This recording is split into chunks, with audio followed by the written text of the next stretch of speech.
नेपाल की सत्तारूढ़ पार्टी दो खेमे में बट गई है, जिसके बाद नेपाल के कार्यवाहक प्रधानमंत्री केपी शर्मा ओली को सत्तारूढ़ नेपाल कम्युनिस्ट पार्टी से हटा दिया गया है। इस बात की जानकारी नेपाल कम्युनिस्ट पार्टी से अलग गुट के प्रवक्ता नारायण काजी श्रेष्ठ ने दी है। उन्होंने बताया कि केपी शर्मा ओली की पार्टी सदस्यता समाप्त कर दी गई है। ये फैसला कम्युनिस्ट पार्टी के केंद्रीय समिति की बैठक में लिया गया।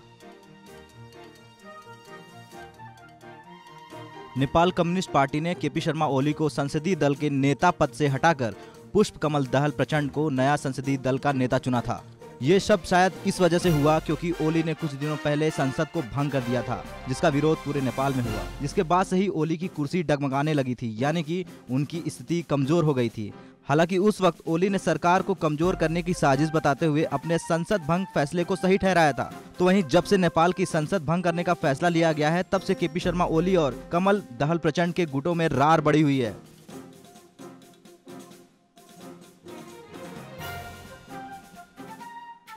हालत ये हो गई है कि दोनों नेताओं ने सरकार के इतर अब पार्टी पर कब्जा करने की कोशिश में लगे हैं। आपको ये भी बता दें कि ओली और प्रचंड गुट ने कुछ दिन पहले ही नेपाल के चुनाव आयोग का रुख किया था। दोनों गुटों ने नेपाल कम्युनिस्ट पार्टी के नाम और चुनाव चिन्ह यानी सूर्य चिन्ह पर दावा ठोक दिया था। नेपाल में सत्ता की जंग से शुरू हुई राजनीति लड़ाई अब पार्टी के कब्जे पर आ टिकी है। इसके साथ ही साथ प्रचंड गुट ने अब केपी शर्मा ओली को घेरने की कवायद भी छेड़ दी है। इन सब के बीच आपको ये भी जानकारी दे दे कि नेपाल कम्युनिस्ट पार्टी तब अस्तित्व में आई जब ओली के CPN-UMAL और दहल पार्टी के CPL के साथ विलय हुआ था। वैसे दोनों पार्टियों की विचारधारा पहले से ही अलग थी, इसलिए शुरू से ही ये आशंका जताई जा रही थी कि ये दोनों ज्यादा दिन तक साथ नहीं रहेंगे, और हुआ भी ऐसा ही।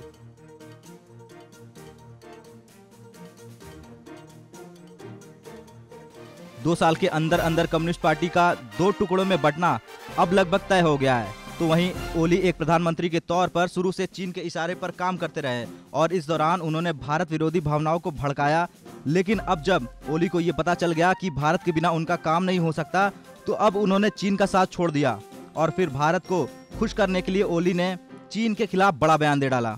ओली ने कहा, हमें अपनी आज़ादी पसंद है और हम दूसरों के आदेशों का पालन नहीं करते हैं। इस दौरान ओली ने भारत की तारीफ भी की और कहा कि भारत के साथ नेपाल की दोस्ती स्वाभाविक है और इसके बीच में कोई नहीं आ सकता। ब्यूरो रिपोर्ट, भारत तक।